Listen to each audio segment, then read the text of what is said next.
Igbo kwenu, anyị ekwechirigo kpọmkwem were sị na asụsụ Igbo agaghị anwụ n'aka anyị. Ogbuonyeakpanti na-ewetara gị ozi a site na ntụziaka ndị Brothers at Newspedia. Ngwa gezie ntị nke ọma ka anyị wetara unu ihe mere n'izuụka nke gara aga.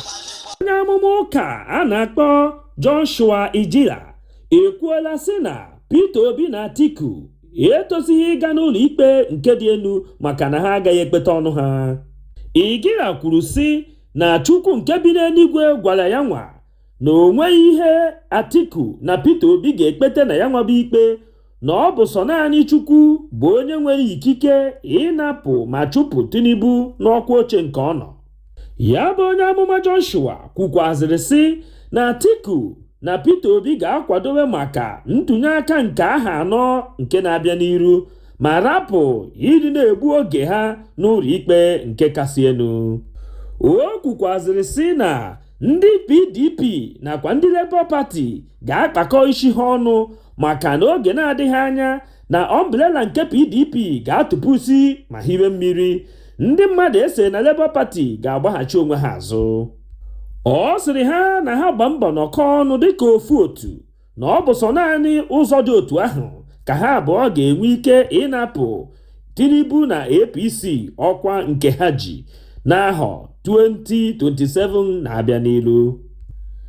Ijila Joshua kwukwazịrị sị na ya na-ahụ n'ihe na-ahụ na mmụọ, na ya were gaa anya mmụọ were hụ akwụkwọ nke Atiku na Peter Obi ga-ewegara ụlọikpe kasị elu, na ya ahụkwala na ndị ụlọikpe kasị elu ga-ekpe ikpe ma kpegide ha. Ogbuonyeakpanti jizi ohere a were na-ajụ ya wawa onye amụma nke sị na ya na-ahụ n'ihe na-ahụ na nzuzo, kedu ihe kpatara na ịhụghị na ndị INEC agaghị emejupụta nkwa ha kwere imilikiti ndị Naịjirịa niile mgbe a na-eme ntụnyeaka, ma kwupụta ya ka ụmụ mmadụ hapụ ịga na-egbu oge ha n'ebe a na-atụnye ntụziaka.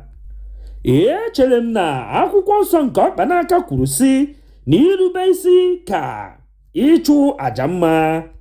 Tinubu nakwa ndị APC gwara Peter Obi na Atiku na ha gaa n'ụlọ ikpe na ọ bụ na obi adịghị ha mma, ha abụọ wee rube isi dịka esi gwa ha ma gaba n'ụlọ ikpe. Kedụzi ihe ị na-ahụ nke na-amaghị ahụ obirigwogwo mere iji akpaghasị obi mmadụ gbasara ije n'ụlọ ikpe kasị elu, ebe ọ bụ na ịma na ha agaghị emeri na ya nwabụ ikpe nke ha na-akwado? Kedụzi ihe kpatara na ị gaghị alapụ ha ka ha mejupụta ihe nke ha bụ n'obi, bụ ihe nke iwu na-achị ala Naịjirịa kwadoro?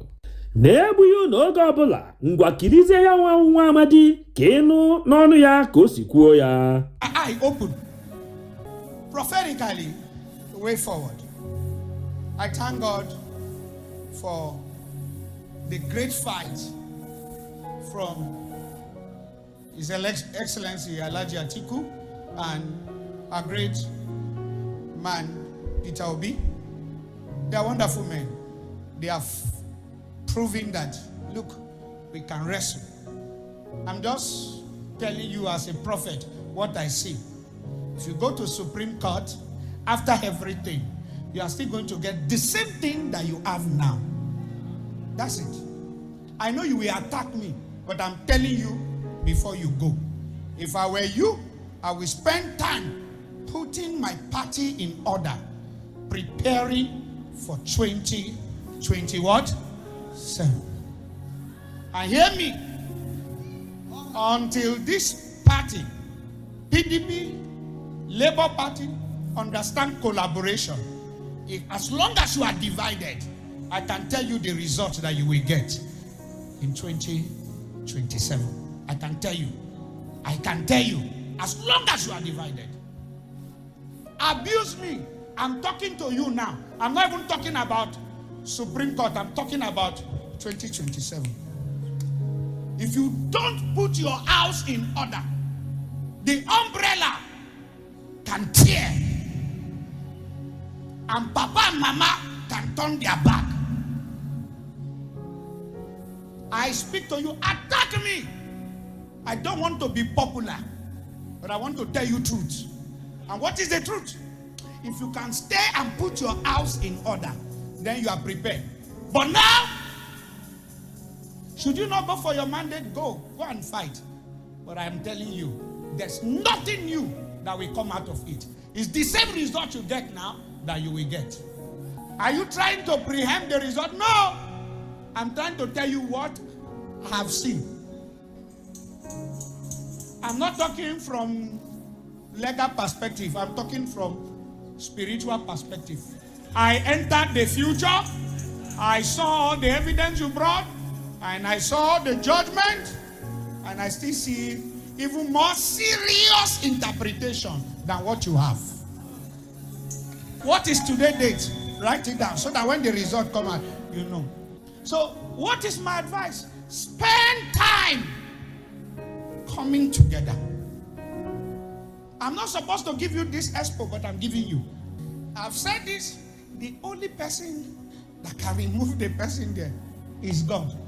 Ndị omekome ekperima, ndị orikarịrị onye kpatara a na-akpọ ndị kidnappers atọrọla otu onye nkụzi ụka Katọlik a na-akpọ Reverend Father M. Okide nke Enugu Diocese nakwazi mmadụ 6 ndị ọzọ ma gbaghaghị ụmụ obere ụmụaka nke ndị so ha. Obere ụmụaka ahụ nọkwazi na ụgbọala na-ebesa akwa lutu mgbe ndị uwe ojii bịa kpọkọrọ ha. Akụkọ ọjọọ nke a mere na mgbede ụbọchị ụka n'ụzọ Eke Afa Egede Road, Udi Local Government Area, Enugu State. Ndị onyokomite anyị mere ka anyị mata na ndị ntọrọ mmadụ ahụ akpọọlarị ekwentị wee kpọgara ndị ezinụlọ ndị nke ha ji, werezie na-ekwu na ha ga-akwụnyere ha 100 million naira n'olu ndị iti tupu ha ewere tọha ha ka ha nwere onwe ha. Ndị Igbo kwuru si ikuku kuo ahụike ọkụkọ, ndị mba UAE emepeela ọrụ, anyị amarago ka ndị APC si atụ asị. Ya bụ okpotokpo asị eji mara ndị ọchịchị APC abụrụgo ihe nke mmadụ amaghị ka a ga-esi mee. Mana ọ bụ ezie na ihe agwọ mụrụ aghaghị ito ogologo. Onye na-ekwuru ndị APC okwu a na-akpọ Lai Mohammed n'oge gara aga agbụnyego ọsọ mmiri n'ọnụ nke onye nke na-ekwuru Tinubu a na-akpọ Ajure. O were zie otu ashị ahụ wee mere mbido isi ya. Echefula n'izu ụka nke gara aga anyị ji obi aṅụrị wee kwupụtara ụnụ na ndị UAE akagbuola mmachibido nke ha machibidoro ndị ala Naịjirịa nakwa ụgbọelu ha niile ịlapụ na-abata n'ala Naịjirịa. Mana ya nwa bụ okwu bụ nnukwute asị ka ha tụrụ anyị. Onye chịburu ala Naịjirịa Olusegun Obasanjo akọtọọla ajọ ọchịchị nke a na-achị na mba Afrịka niile, nke Naịjirịa sokwazi n'ime ya. Obije kwuru na ọ bụ n'ihi ajọ ọchịchị nke a na-achị na mba Afrịka bụ ihe nke na-ebute ndị agha ịdị na-anapụ ha ike ọchịchị na aka ike. Ọ bụrụ na ilegharịa anya gị nke ọma gbasara ihe nke na-akpọtụ na mba Afrịka niile, ị ga-amata na obodo karịrị obodo 6 agbawala ndị ọchịchị ha aka ma napụ ha ike ọchịchị na aka ike n'ihi ọchịchị nchigbu nke jupụtara n'ala Afrịka niile. Obodo kpara ike ndị a gụnyere ndị mba Sudan, Burkina Faso, Guinea, Mali, Niger Republic nakwazi ndị mba Gabon.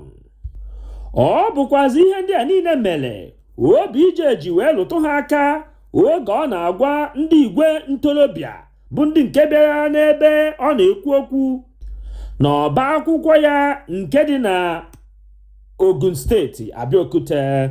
Obije kwuru sị na ya agaghị akwado ndị agha ịnapụ ike ọchịchị n'aka ọchịchị onye kwuo uche ya maka ihe nke ya gabigara n'aka onye chịburu ala Naịjirịa a na-akpọ Abacha na ọ karịrị akarị. O kwukwazịrị sị na onye echefukwana na ọ bụ ihe mere ede ji wee bee nwee. Ya bụ na ọ bụ ajọ omume ọchịchị nchigbu nke ndị ọchịchị onye kwuo uche ya na-eme bụ ihe nke na-ebute ndị agha ị na-anapụ ha ọchịchị n'aka ike. Ngwa kirizie ya ma nụrụ ya n'ọnụ Obasanjo dịka o si wee kwuo ya n'onwe ya. Yes, I love democracy. Having suffered from the hand of Abacha, I will not want a military rule.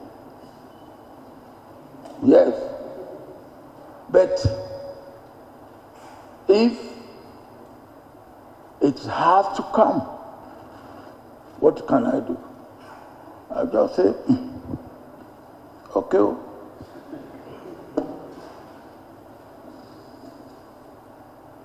But the point is this: do we have conditions that encourages the conditions that encourage the type of things that are happening? Because if we don't have the conditions that encourage them, they may not happen. That doesn't mean that it should be encouraged. What it means is that we should make sure that we do everything to prevent coups from happening.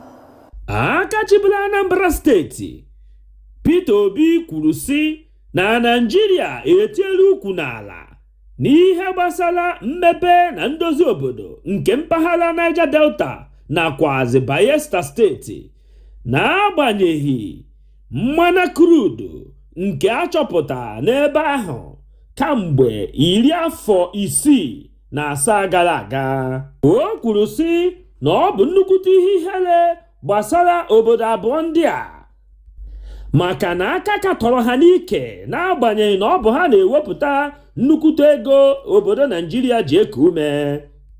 Peter Obi kwupụtara nke a ụbọchị Tuzdee 19 nke ọnwa Septemba anyị nọ n'ime ya, n'oge ọ gara Yar'Adua maka nta vootu nke gọvanọ Labour Party bụ onye nke si na mpaghara obodo ahụ apụta. Obi kwuru na ọ bụ ajọ ọchịchị nke a na-achị bụ ihe nke dobere ha isi n'anya otu ọ dị ha ugbu a. Enweghị ọlụ, agụụ nakwa atamikikere eze werezie na-anyụ ha ịkpakwụ. O jizi ohere ahụ wee na-agwa ndị ụmụ ntorobịa ka ha da na mba na ị na-akwado onye nke ha ma na ọ ga-achị ha ma chịta ha mma.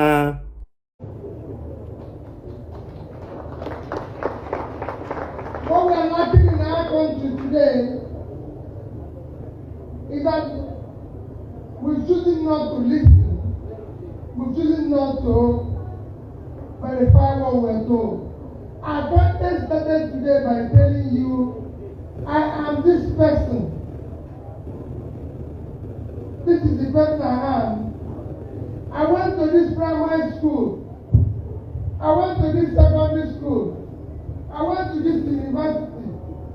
I worked here. What is it telling you? Go and verify. Verify yourself. That is why we start. This is the beginning of it. We want to go and ask our people. I came from a culture where if you want to marry, you want to do anything, people will go and verify. And it is important. That is what we need to do. So that all these things he said he did or didn't do, we can ask questions about them. It is only by doing this that we will know what we are going to do with the future. If you don't know where you're coming from, there's no way you can explain where you're going to.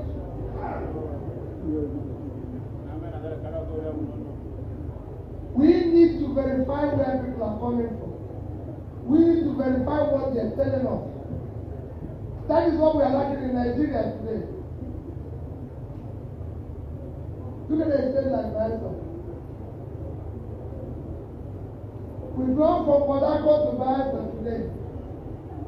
The only thing you can feel for Nigeria is pain. And you can go to this state and still see poverty. It's unfortunate.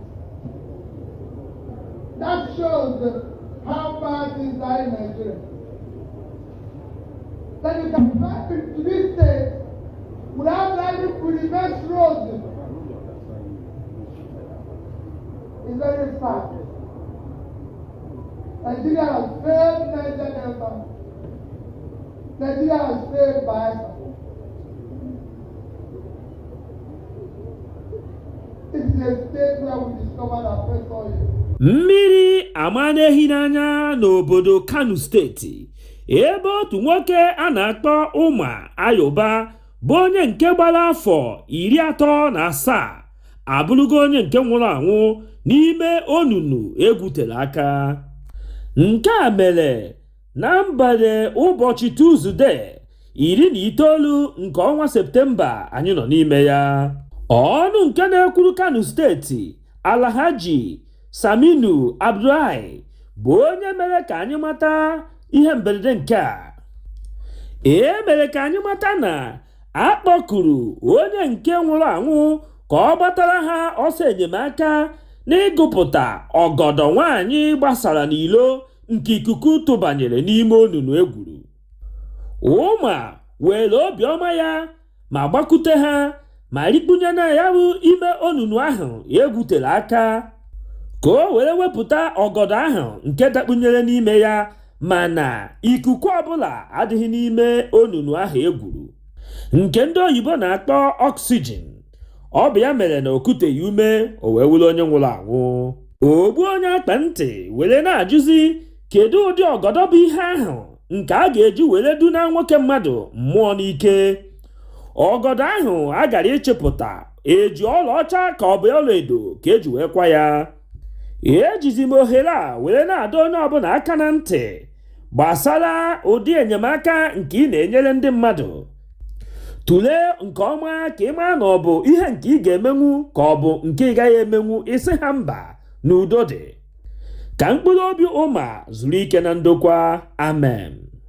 Otu nwoke a na-akpọ David Hundeyi bụ onye ama ama n'ihe gbasara nta akụkọ nke a na-akpọ journalism n'olu ndị iti. Enwela mkparịta ụka, ya bụ ajụjụ ọnụ n'etiti ya na onye ọcha nke amakwa ama nke ọma n'ihe gbasara nta akụkọ a na-akpọ David Galloway. Ha abụọ ezukọtara n'ihu akwụkwọ onyonyo nke a na-akpọ TV werezie bọọ Tinubu nakwa ndị ụlọ ikpe tribunal ike n'ilu mba ụwa niile. David Hundeyi bụ onye nke nọ n'ụjọ dịka edoro mkpụrụ akwụ kwuru sị na ikpe nke ndị tribunal kpere na-akọwa na onye ọbụla nke mere ihe ọjọọ ma kwupụta na ya amaghị ụma were mee ya nwawa ihe ọjọọ, mara na a ga-agbaghara ya onye n'ụlọ ikpe nke Naịjirịa. Dịka o sikwa kwu n'ịma atụ na ọ bụrụ na i buru egbe gaa gbagbuo mmadụ akpụpụta gị n'ụlọ ikpe nke Naịjirịa, sọ naanị ihe ị ga-agwa ha bụ na ọ bụghị gị gbagburu onye ahụ, kama na ọ bụ egbe nke dị gị n'aka bụ nke gbagburu onye ahụ. Ị mara na ụlọ ikpe Naịjirịa ga-alapụ gị maka na ọ bụghị gị gburu ya, ọ bụ egbe nke dị n'aka gị gburu ya. Akụkọ dị otu a were bụrụzie ihe kpatara ọnọdụ nke ndị Naịjirịa ga-anọ n'ugbu a n'ihi ihe ndị tribunal mere iji wee hụ na ha kpuchitere njọ otu onye. Na-atụpụghị oge ụnụ, ngwa kirizie ya nwabụ ihe onyonyo ka ịhụ ka ha nwa si kwuo ya n'ọnụ ha, maka na Igbo hụ n'anya Igbo ekwele. David Hundeyi joins us here again on the mother of all talk shows. Well, all eyes were on the judiciary, David. How did it work out? Not very well, because as is now abundantly clear, the judiciary, as it's generously referred to, signaled to the world and to Nigeria specifically that even the letter of the law, the Nigerian constitution itself, is essentially a series of suggestions that basically, in the interest of protecting the status quo, the judiciary will essentially make up rules that don't exist on the fly. They will nitpick technicalities which make very little sense to anyone, both within and outside the system. And they will basically work their way back from a predetermined answer to basically to arrive at a series of contrived questions. And the only purpose of doing all of this is to subvert justice. So what is abundantly clear now is that even going forward, even after this inevitably goes to the Supreme Court, the outcome isn't going to be any different, because the Nigerian judiciary has made a mockery of itself. To the rulings that was given, for example, was that the vice presidential candidate, who was actually not eligible to run because he had been registered as a contestant for another political office concurrently, which is illegal. The ruling given was that, well, as long he didn't do it intentionally, so it's fine. So essentially, now what that means is the maxim which any lawyer anywhere in the world is raised with, which is that ignorance is no excuse under the law, has for the first time been turned on its head in Nigeria by the appeal court. So essentially, as I said, if I shoot a bunch of people dead in the streets in front of a TV camera, my argument in court can be I didn't do it intentionally, so I'm free to go. Another ruling that was given was that, well, the drug dealing forfeiture, the entity involved was the president's bank accounts and not the president's person. So the president's bank accounts forfeited the money. That's the one. That one actually made me laugh out loud. The judges said that the money that was forfeited was a criminal, not the person who had the money in his bank account. In other words, it was these naughty $460,000 that are deserved of condemnation, not the person who had them resting in his account. To continue your analogy, you could claim that all these people you shot were not shot by you, they were shot by the gun. Exactly. And apparently that would fly, because that's the depth that we sunk to in the year 2023. So at this point, I think it's become clear now that if we were hoping for any kind of redemption from within the Nigerian system, it's probably not going to happen. At this point, I think it's the Nigerian people themselves, if they had any fight at all left in them, that have to look at what their contemporaries across the border in Niger have done and basically make up their minds. Are we going to consent to be mocked in this manner permanently, or are we going to do something and stand up for ourselves? Currently, there's a sort of mass paralysis sort of going around, where everyone is like, oh, if we go out, they're going to shoot us dead in the streets, which they did 3 years ago. There's going to be a massacre, and blah, blah, blah. And, you shouldn't be sitting in the UK, wherever you are, telling people to go out on the streets. Why don't you come home and lead the protest yourself? Which, I mean, I've done that already before. But anyway, apparently I'm expected to come back and, to do that again. And generally, it just seems to me as if, I think until the people themselves decide that they have had enough, this mockery is going to continue, because clearly Tinubu himself has no intention of letting go. He clearly has no iota of shame, personal embarrassment, anything like that. He genuinely doesn't care. And the judiciary has also made it clear that they are just as shameless as he is. So essentially, the entire Nigerian establishment has made it very clear that it lacks a single modicum of shame, that is willing to do anything in public. I mean, if you watch the proceedings, you'd have seen toward the end, there was I think the only female justice on the panel. She actually she raised her voice and went into a rant and was screaming at the petitioners and essentially berating them for bringing up the petition, and was basically saying things like, did you think that threats from social media would would move us to give another judgment. And it was almost as if Tinubu himself was speaking to the petitioners, and this is a judge. So it's become clear that the Nigerian system, if there is no Nigerian system, it's been completely captured. So the Nigerian people themselves at this point need to decide if they're going to consent to be led by their inferiors, or if they're going to do something about it. Ultimately, I don't think there's it's a decision for a journalist or for a politician like Peter Obi to make. I think it's the Nigerian people themselves who have to make that decision. Unu ahụgo ma nụrụkwa ka ya nwewa ihe si were gaa. Anyị jizi ohere a were na-ekele David Hundeyi nakwa George Galloway na mbọ ha gbara ikwupụtara anyị ihe dị otu a. Ndị uwe ojii kwupụtara n'ụbọchị Tọzdee 21 nke ọnwa Septemba anyị nọ n'ime ya na ha emechaala nnyocha nke a na-akpọ autopsy n'olu ndị iti iji were mara ihe nke gburu onye otiegwu a na-akpọ Mohbad.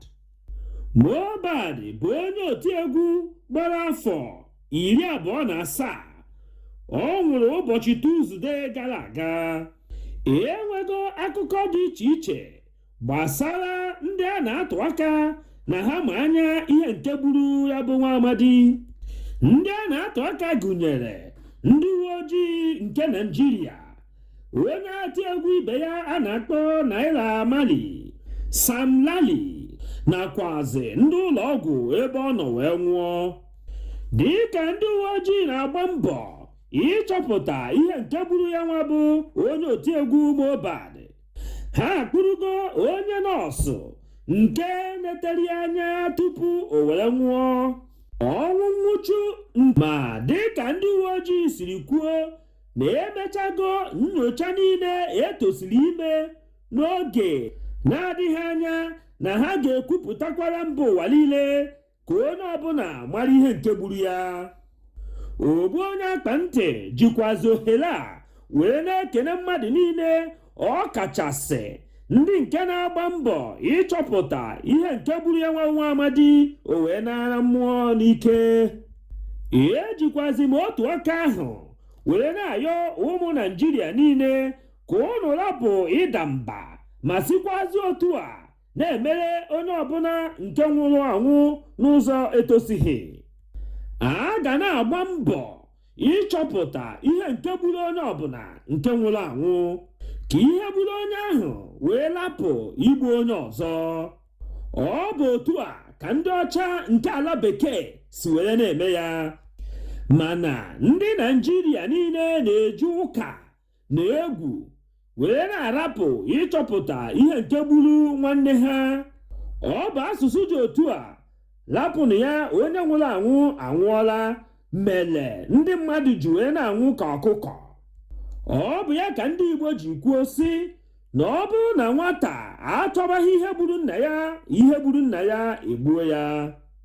Nke kachasị nke bụ ụdị ọnwụ a na-anwụ n'ụlọ ọgwụ dị iche iche, maka na enwere ndị achịkọta ekwe ọnụ dọkịnta na nọọsụ ndị etosighị etosi inene ahụ mmadụ bụ ndị a hapụrụ ha na-enene arụ mmadụ.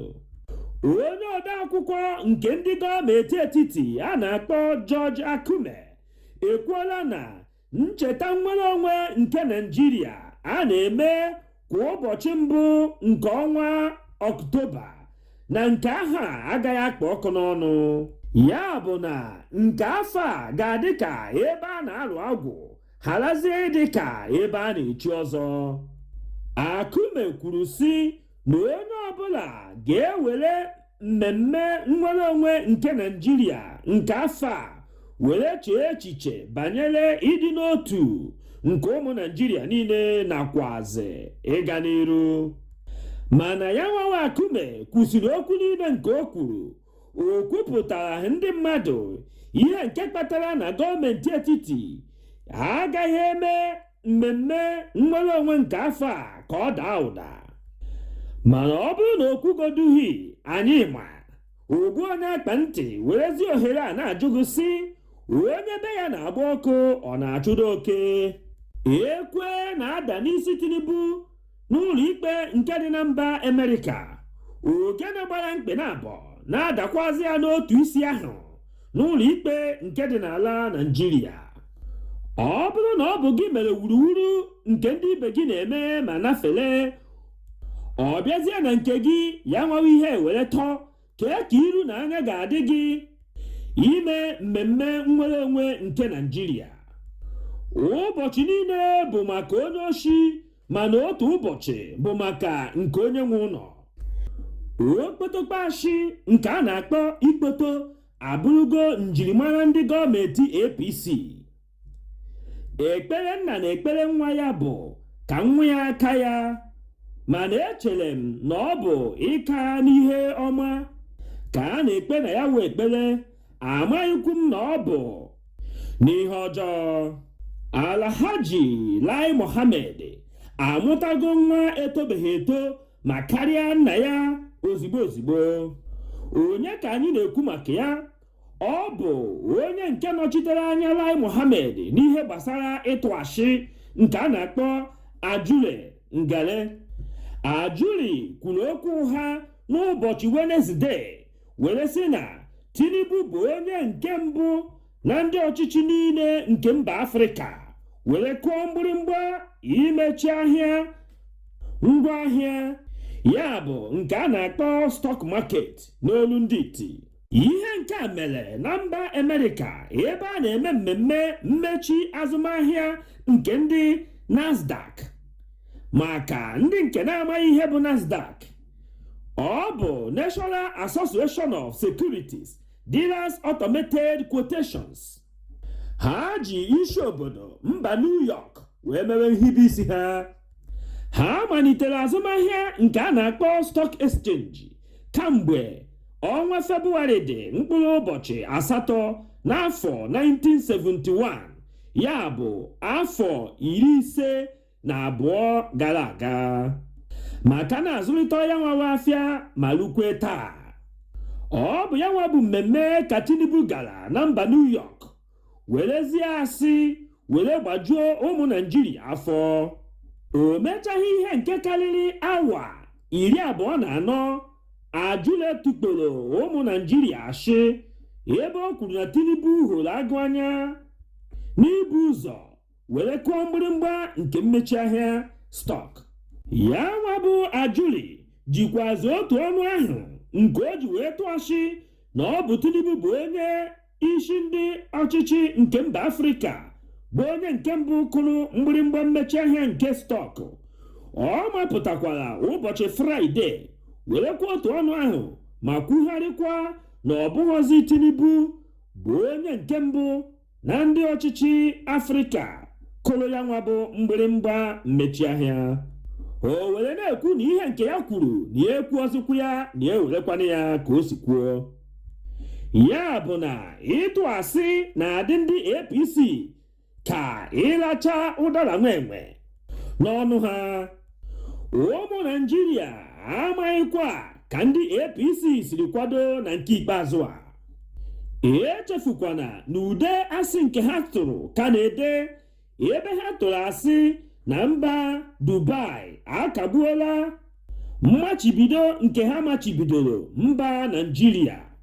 Mana anyị achọpụtago na ya nwaba okwu bụ okwu asị. Ihe ndị Dubai kakwu ha kakwu ebe ha kwụ. Nke a pụtara na ụbọchị ọbụla chiforo a ga-enwerịrị okpotokpashi nke na-eso ụbọchị ahụ.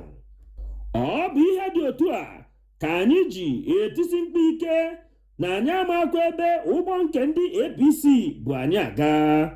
Ikpoto nke ndị APC na-ehe ejuru ụmụ Naịjirịa afọ dịka nwamkpi ṅụrụ mmiri akpụ. Chetakwa nke ọma na Tinubu gwara ụmụ Naịjirịa na mba ụwa niile n'ụbọchị nke mbụ eduru ya n'iyi ọrụ na ya ewepụgo sọbsidi na mmanụ eji akwụ ụgbọala otu abụ ezi. Ndị onyokomite anyị mere ka anyị mara na Tinubu si n'ụzọ azụ ụlọ ka na-akwụ ụgwọ mmanụ eji akwụ ụgbọala. Ọ bụla asị gaa jụọ ndị APC, ọ bụrụkwa n'eziokwu gaa jụkwazịa ndị APC maka na onwe ihe nyere ha omume. Ogbuonyeakpanti werezie na-ajụ sị ego niile ahụ ha wepụrụ na mmanụ eji akwụ ụgbọala sọbsidi ebee ka ọ dị? Ebee ka etinyere ya nwa bụ ego? Indigenous People of Biafra IPOB adọọla ndị agha nke Naịjirịa aka na ntị gbasara ebubo ha nke ha na-ebo ha, ebe ha kwuru na ọ bụ ha bụ onye nke kwụsịrị onye apụta n'ezi nke a na-eme n'ala Igbo ụbọchị Mọnde ọbụla. Ndị IPOB kwuru sị na asị nke ndị agha nke Naịjirịa sịrị sigide ha na-atọ oke ọchị maka na ume ha elughị ịkwụsị onye apụta n'ezi nke dị n'ala Igbo. Onye na-ekwuchitere ndị IPOB okwu a na-akpọ Emma Powerful kwupụtara nke a ụbọchị Fraịde 22 nke ọnwa Septemba anyị nọ n'ime ya. Emma Powerful gwala onye ọbụla ka ha hapụ ịdị na-ege ntị gbasara okwu ha nke ndị amị na-ekwu. Powerful kwuru sị na kamgbe a malitere ime onye apụtara n'ezi nke a na-eme n'ala Igbo bụ ihe nke dugoro ogologo oge, ebee ka ndị agha nke Naịjirịa nakwa ndị uwe ojii nọ? O kwuru sị na o nweghị otu onye n'ime ha nke ahụrụ anya mgbe ya ihe na-akpọtụ n'ala Igbo, mana ọ bụ ha tosiri ịpụta na-edugharị ndị mmadụ ma na-echekwaba ha ebe niile ha na-aga oge Mọnde, mana ha gbara ọsọ ma zofusịa na ebe ha na-anọ. Oluzie oge ugbu a ndị ọchịchị nke mpaghara ala Igbo niile zukọtara ma rịọ onye isi ha Maazị Nnamdi Kanu ka ọ mara ihe a ga-eme ya nwa mbụna ma sụọ ya nle. Na ọ bụ mgbe ahụ ka ya nwawe okwu metụrụ Maazị Nnamdi Kanu n'obi, o wee mepee ọnụ ya were gwa Simon Ekpa nakwa ndị otu ya ka ha kwụsị ịdị na-amanye onye ọbụla apụtasị n'ezi. Emma Powerful kwuo sị na ọ bụzi oge ahụ ka ndị mmadụ gere ntị ma kwụsị ihe gbasara onye apụta n'ezi nke a na-eme. Powerful kwuo sị na ọ bụ ihe ihere na okwu asị ndị amị ịmapụtazi n'oge ugbu a wee bịazie iri otito dịrị onye ọzọ. Ọha na eze ndị Igbo akwala akwa alịlị ma tie mkpu n'oke ọnụ were sị na ndị obu egbe nke amaghị ndị ha bụ nakwa ndị agha nke Naịjirịa emeela ala Igbo ka ọ bụrụzie ebe a na-egbu mmadụ. Onye isi ndị ọha na eze Chief Emmanuel Iweanyanwụ kwupụtara nke a ụbọchị Fraịde were sị na omume ọjọọ nke mere n'Imo steeti ebe ndị oji egbe a na-akpọ unknown gunmen gburu ndị agha nke Naịjirịa ma kpọọ ha na ụgbọala ha ọkụ, nakwazi ndị agha nke Naịjirịa bụ ndị nke bịara ịbọ ọbọ were iwe were kwarisie ụlọ ndị mmadụ ma gbaa ahịa ndị mmadụ ọkụ bụ ndị aka ha dị ọcha bụ ihe ama ya ka a ga-esi mee. Iweanyanwụ kwuru sị na mkpamkpa na ebenebe niile nke agbụrụ n'ala Igbo abụghịkwa ihe eji mara ndị Igbo. Iweanyanwụ jizi ohere ahụ were kpọkuo ndị gọọmenti etiti ka ha gbaa mbọ ịchọpụta ndị niile aka ha dị na ya bụ alụ nke emere n'Imo steeti, ma ndị agha nke Naịjirịa bụ ndị nke kwarisiri ụlọ ndị aka ha dị ọcha ma ndị unknown gunmen ma gbaa ha ihu n'anwụ ka mba ụwa mara ndị ha bụ. O kwukwazịrị na ọ na-ewute ya nke ukwuu bụ ihe ọjọọ niile nke na-eme n'ala Igbo, ọ kachasị ebe ụmụ Igbo jikwazi aka ha were na-egbuchasị onwe ha. Chief Iweanyanwụ kwuru na ndị ọha na eze ndị Igbo na-agba mbọ nke ukwuu ịmalite ịwụgharị ala Igbo niile n'ụdị nke pụrụ iche.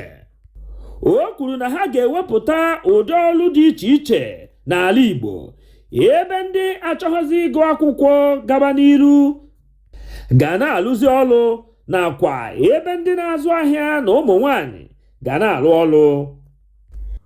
Ọ gwụla ka ọ ha anyị n'ọnụ n'ụbọchị tata. echefukwana ibinyere anyị aka gị n'ebe edere subscribe. O nweghị ego gị ga-apụ na ibi aka na ya, kama ọ ga na-echetara gị mgbe ọbụla anyị wepụtara ihe onyonyo ka ị bụrụ ndị izizi ga-afụ ihe anyị wepụtara. Udo dịrị unu. Izu ụka anyị banyere ga-abụrụ anyị ihe ọma. Echefukwana ịtụsasị ozi a ka o rute onye ọbụla ntị. Kwuo ihe ọbụla gbasara gị ịnụrụ n'okpuru section comment section. Ogbuonyeakpanti were na-asịzi gị izu ụka nke a anyị ga-abanye ga-abụrụ gị ngọzi. Ihe ọbụla ị na-eme bụ ihe dị mma, gị mere ya gaba. Udo dịrị unu.